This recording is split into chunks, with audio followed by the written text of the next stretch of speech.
Hello, this is Dorothy Smith. I'm a close to my heart independent consultant, and today I'm going to show you the first of the 4 layouts that I received in the mail 2 days ago. So this one's called Something Fierce, and these are the subscription layouts that I ordered a year of to see what they were like, and so far I've been really pleased with them. And these are great for putting a quick album together through the year. You've got 2 layouts that you get a month, and so that could probably handle your pictures that you take.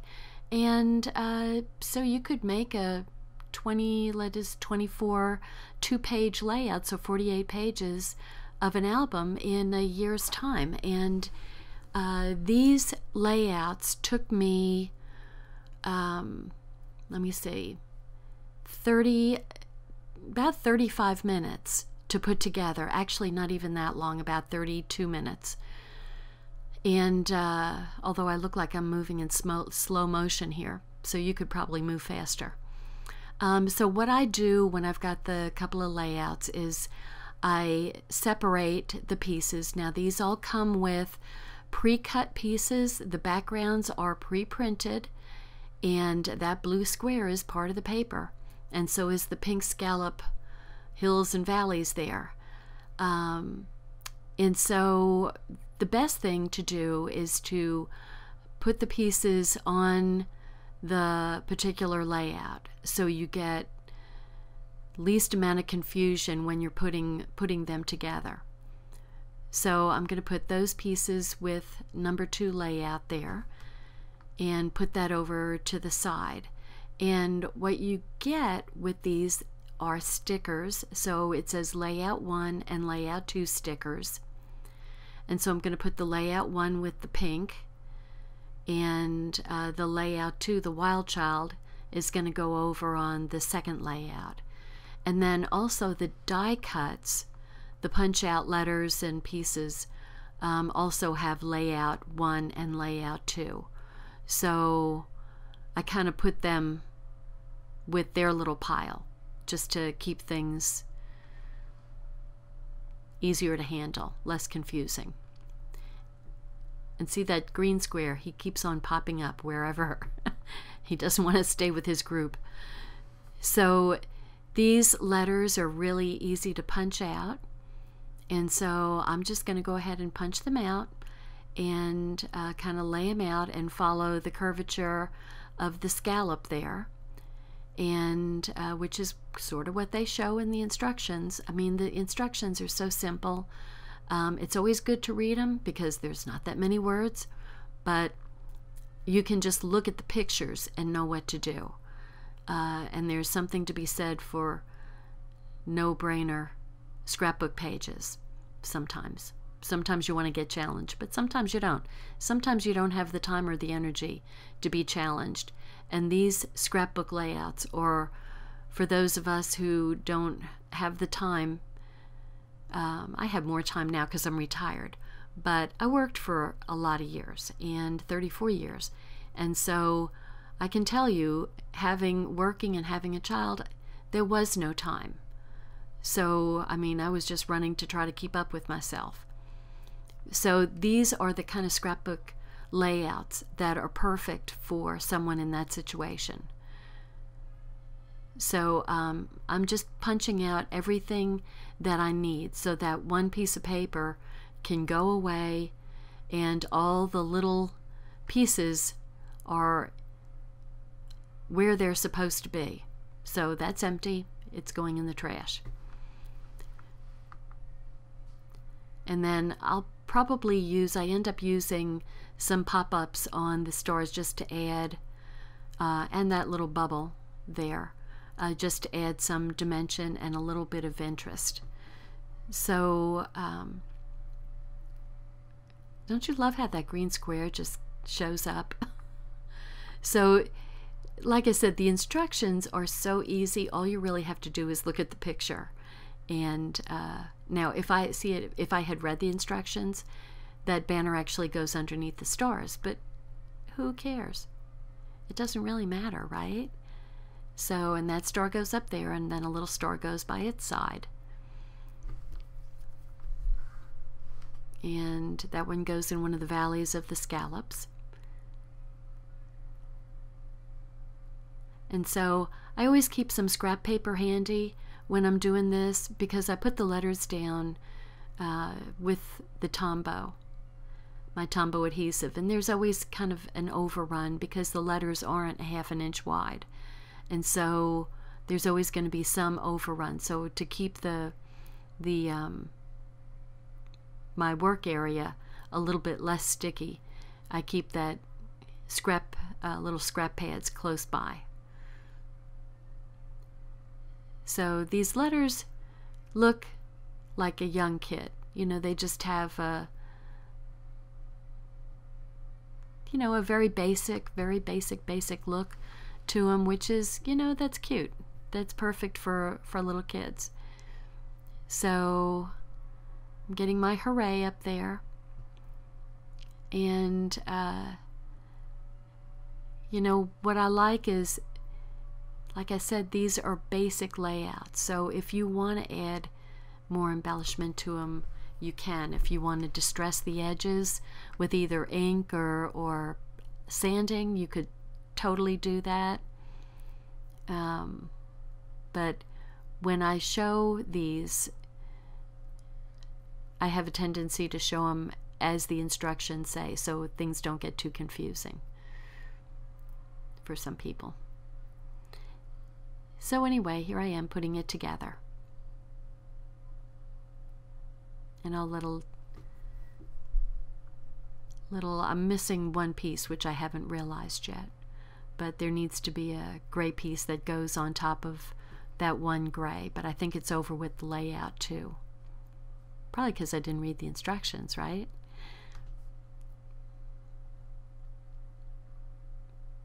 So I must be confused. When I look and when I do the voiceover and I see what I'm doing, I think, holy moly, what is the matter with me? I need to take some ginkgo biloba. Okay, so here comes the blue strip that goes there, and this is the background for the pictures. So there's going to be maybe a 4x6 and a 3x4 that goes on there. And I'll put the it went down before I was ready for it to go down.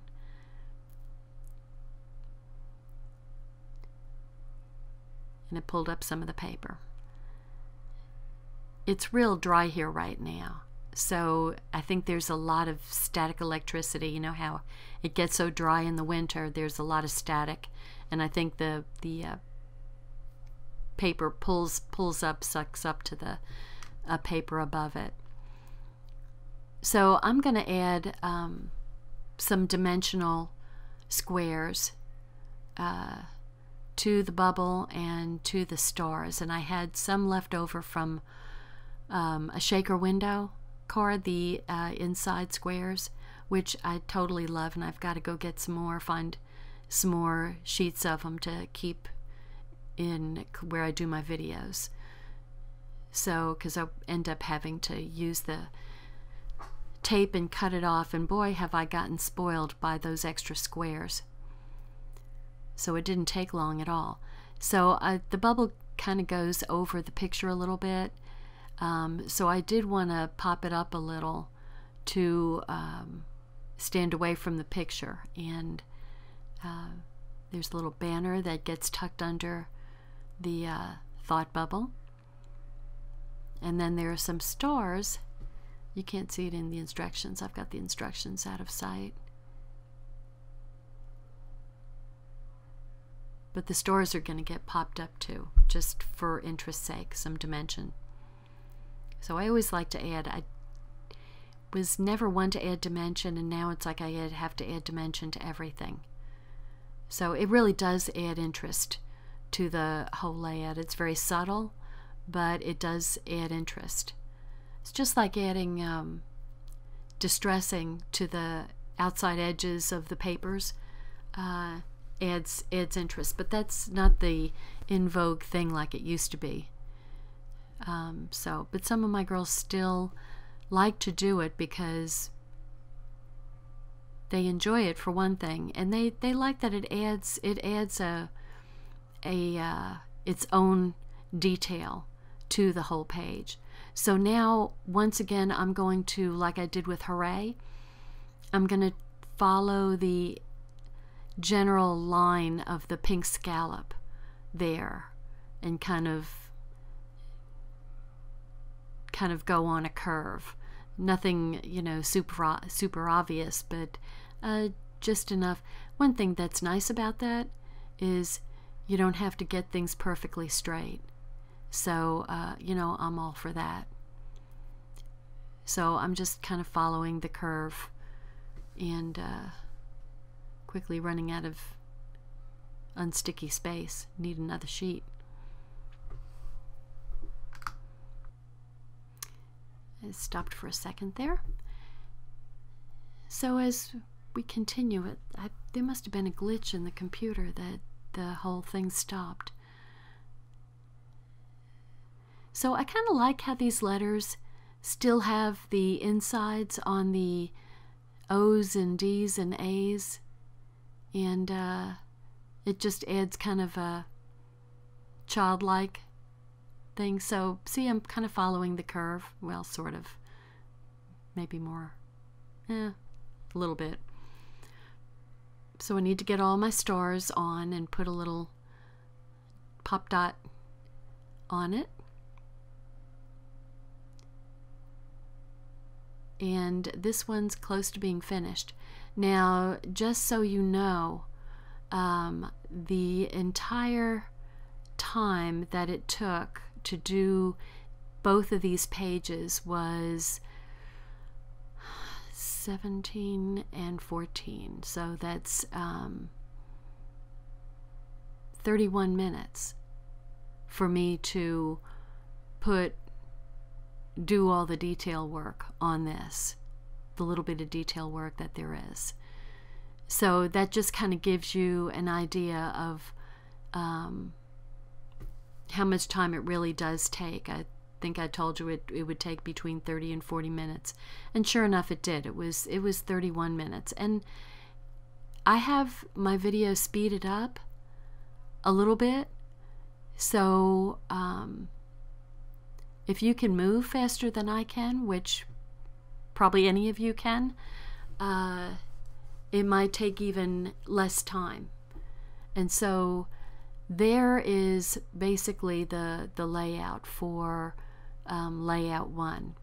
I'm just going to put the star there, and then I'll come back after I realize that that lighter gray piece goes over that darker gray piece there.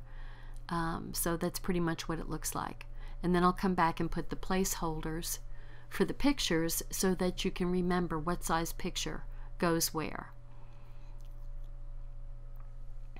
So this is the Wild Child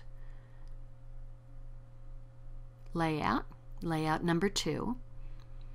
And what they're using here are they've taken the squares, and all those little cut squares are going to go on the cut square, not cut square, but the square that's on the page. So see, that goes there. There we go. I finally figured it out. So there were two grays. So I'm just kind of tucking it under the stars. And there will be three 3x4 layouts that will go vertically there. So here's the gray background for this page, and so there's just that and the little banner that says something fierce, and then of course the dinosaur, Mr. T-Rex himself. And so I don't know what to do. Get the gray and get the squares out of the way, and that's going to go there, but there's a circle piece on the sticker that needs to go underneath that gray, that light gray piece. But the thing is, they have at least half the circle covered up by that background. Actually, it's more like a third of it sticks out. So what I decided to do, it seems like a waste of a perfectly good half circle. So I decided to cut it, and I'm going to put it on top of that green background on the first page there in a little bit.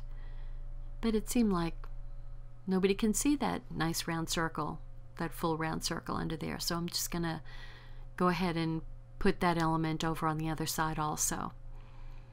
And then I just put that background piece on top of the circle and sort of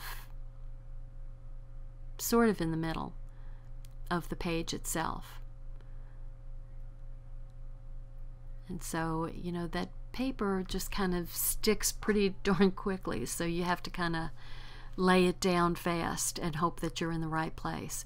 So see, I'm out of my little squares from my shaker card, so now I'm having to cut up from the tape, and it's like, oh, boo-hoo, give me the foam squares.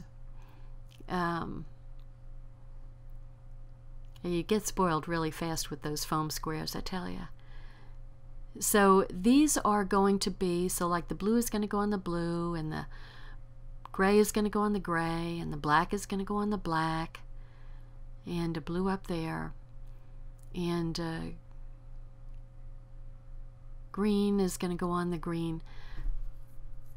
So they're just adding dimension to the existing printed square, which was an interesting idea. You know, just a little bit of a, I mean, it could totally go with just the flat square, and that would be okay, but, you know, adding a little depth adds the interest. And so you always want to add a little bit of interest to your page if you can, and that's certainly that's about the easiest way you can do it, by double layering. So I'm just going to go ahead and put those squares in place because that's so easy, and get the design going in the right direction.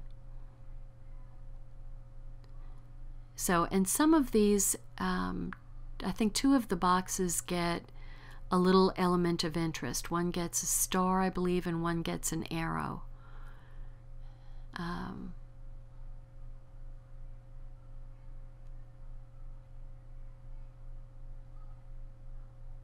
So this is actually the hardest part of the whole layout, are putting these squares on top of each other. I mean, like I said, this is really, really simple to do.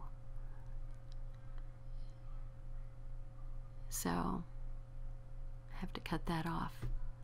Didn't put it in the right spot. It was showing up.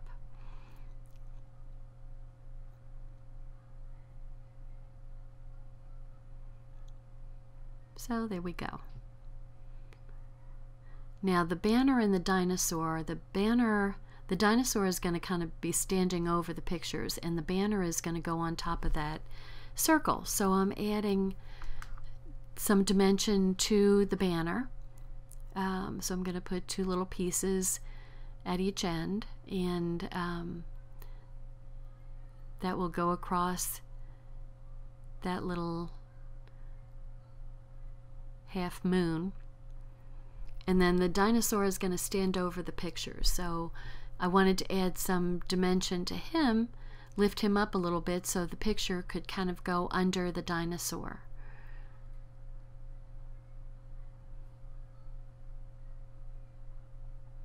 So there we go, something fierce, which that could be a kid at times. Anyway,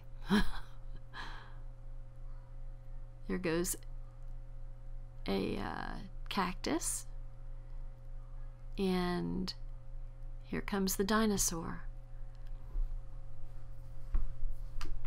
So in Texas, we have this wonderful place called Fossil Rim, and the dinosaurs roamed around Fossil Rim and we have these large footprints that go through a stream that is around Fossil Rim. So you go down there, and this beautiful, pretty fast-moving stream has all these rocks in it that you can climb up on if you're careful. And you look down, and I don't know what kind of rock it is, but it must have been mud at one point and then just hardened through the eons. And there's these huge dinosaur footprints that you can actually stand in. And, you know, we have some pictures of Philip sitting in these dinosaur footprints, and he's dwarfed by them. So, I mean, pretty darn cute pictures, which, you know, would be great for this little layout. So a star goes on the D. And see, the arrow is over there still, and I'm going to put that half circle right up there on top. And, you know, just so that there's the same element on one side as there is on the other. There doesn't have to be. It doesn't have to be symmetrical. They certainly didn't design it that way. But just seemed like a waste of a perfectly good half circle to not show up. So I'm adding the rest of my squares. Like I said, the squares are the hardest thing to do here.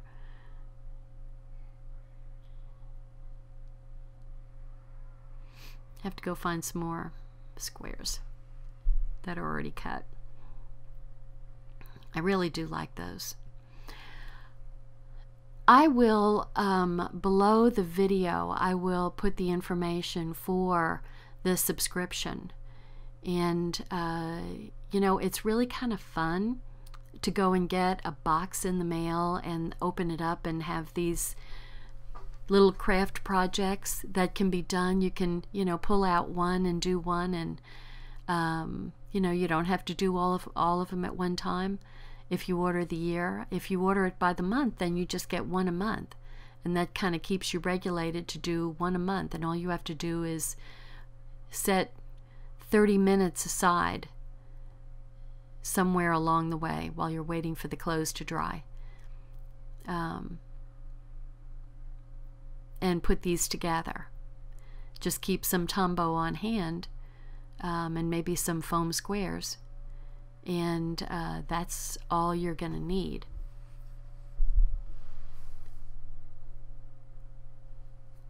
So, and there's the little arrow, and the little arrow is going to go on the blue.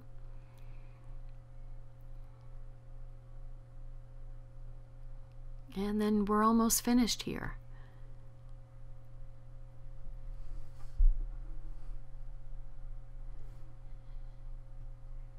So that goes up there. And we have all the pieces in place. The only thing we have left to do now is to put the picture squares that can get thrown out to the little photo holders. So they're the reminder of, okay, this is a 4x6, and you don't have to put these down if you don't want to. But if it's going to be a little while before you put the pictures down, then, you know, once again, the photo placement cards just let you know exactly what you need for that particular picture. And so I probably should have put one less foam square under that dinosaur's head. I have to pull him up a little bit. And so there's a 4x6 and a 3x4. And so pretty simple for you to be able to put your pictures on these pages. And then nicely they've got some little journaling lines, so you can tell, you know, put the date down and the place and maybe some feelings that you had while you were taking those pictures. And so there's one layout, and then we'll put the photo placement cards on the second layout.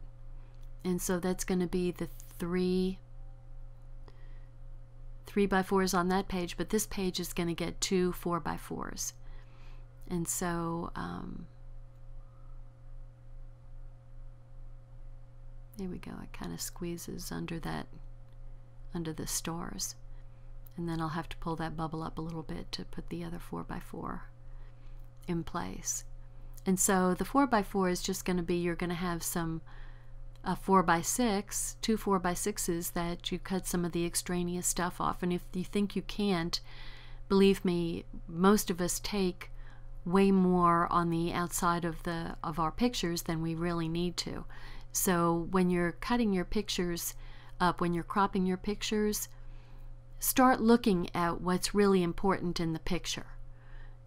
You know, the important things in the picture are the faces, but there's a lot of background that can come off, so you can probably easily take 2 inches off the length of a picture. So there you go. There you have it. You've got layout 1 all finished. Hooray for today. And layout 2 with your wild child. And so there we go. All set. Thanks for watching. Bye-bye. Thanks for watching my video. Subscribe to my YouTube channel and visit my blog at .scrapbooking.com.